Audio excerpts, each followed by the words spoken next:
Okay, so my name is Brian Lawrence, and I've been a chainsaw trainer for 30 plus years in Ontario.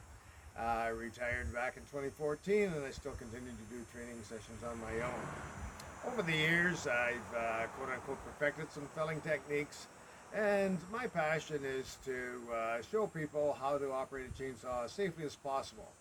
I have investigated several bush fatalities where people have been killed when they didn't fall trees correctly.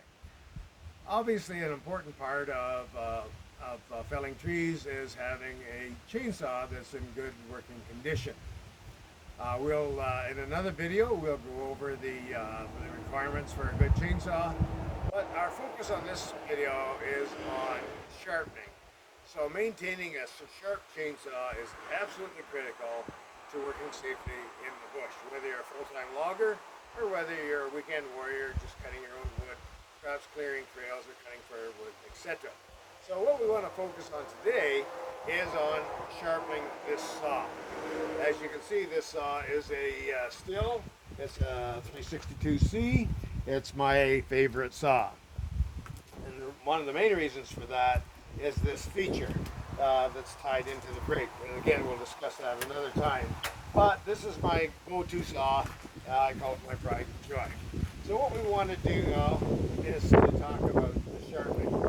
So when it comes to sharpening a chain, one of the most critical aspects is to know the correct file diameter. There are multiple file sizes. It's not one size fits all. There's basically one of the smaller sizes is 5/32. There are 3/16, 7/32, and for this saw, it's a 13/64. How do we know that? Well, the way we know that is this is a chain that comes in a box for that chain when it needs to be replaced. There are three aspects to that chain when we go to buy a replacement. One is what's called the pitch. The pitch is half the diameter, half the distance between three consecutive rivets. So this one is a 3/8 pitch. The other thing we need to know is the gauge.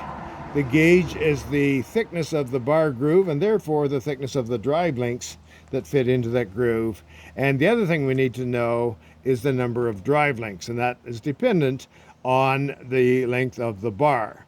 So this is a 20-inch bar and it takes 72 drive links. That information is also contained on the side of the bar. It's harder to read there, but those three components are identified. So once we have that chain that goes on that saw, we know from that the file diameter is 13/64, or if you're metric, 5.2 millimeters.